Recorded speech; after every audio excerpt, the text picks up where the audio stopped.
मोहम्मद अरशद जनाब, 4 बच्चे ने जी। छोटे ने पढ़ते नहीं बोल। मैं जनाब मिहनत मजदूरी कर कौन किराएदा है जनाब। ये बच्ची जिन्नी और जिस्मानी मजदूर है।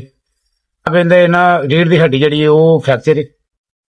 अलावा दिमाग इहदा काम नहीं जे करदा। अपने आप वाशरूम नहीं कर सकती, चल नहीं सकती, फिर नहीं सकती और बोल भी नहीं सकती। इनू एक फर्द की हरमा वक्त जरूरत है ਜਿਹੜਾ ਇਹਦੀ एहतियात करे और इन संभाले। रोटी भी मंगेगी तो इशारे नाल ते अगर पानी भी वो भी इशारे नाल। अगर खेत तो मिहनत मजदूरी वास्ते जाना और मैनू फिक्र होंदी है अपनी बच्ची की कि उन्होंने धुप छां का भी उन्होंने अगे पिछे करता है या नहीं करता, या उन्होंने किसी खाना खिलाया या पानी पिलाया कि नहीं पिलाया, मैनू उसकी बहुत फिक्र होंगी। इस तरह से भी ये मेरी बेटी है और मैनू ये बड़ी मुहब्बत है और मेरी ख्वाहिश है कि ये अपने पैरों से खड़ी हो तंदुरुस्त होई। ਜਿਹੜੇ ਬਕਾਇਆ ਬੱਚੇ ਨੇ ਉਹ ਛੋਟੇ ਨੇ ਇਹਦੇ ਤੋਂ ਉਹਨਾਂ 'ਚ ਇੰਨੀ ਸਖਤ ਨਹੀਂ ਕਿ ਇਹਨੂੰ ਚੁੱਕ ਕੇ ਅੱਗੇ ਪਿੱਛੇ ਲੈ ਜਾਣ ਤੇ ਇਹਦਾ 40-45 ਕਿਲੋ ਵਜ਼ਨ ਹੈ। ਮਿਹਰਬਾਨੀ ਕੀਤੀ ਜਾਏ ਕੋਈ ਵੀਲ ਚੇਅਰ ਮੇਰੀ ਬੱਚੀ ਵਾਸਤੇ।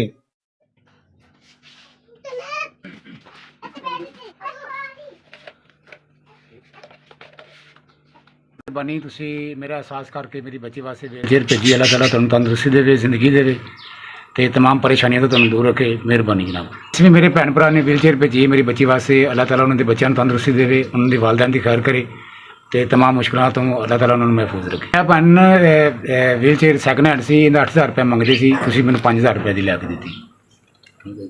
ਤੁਸੀਂ ਵਕਤੀ ਤੌਰ ਤੇ ਮੇਰੀ ਪਰੇਸ਼ਾਨੀ ਦੂਰ ਕੀਤੀ ਤੇ ਕੁਝ ਆਫਾਕਾ ਹੋ ਗਿਆ। ਤੁਹਾਡੀ ਮਿਹਰਬਾਨੀ ਜਨਾਬ। ਅੱਲਾਹ ਤਾਲਾ ਤੁਹਾਡੇ ਬੱਚਿਆਂ ਨੂੰ ਤੰਦਰੁਸਤੀ ਦੇਵੇ ਔਰ ਤੁਹਾਨੂੰ ਬਹੁਤ ਜ਼ਿਆਦਾ ਦੇਵੇ।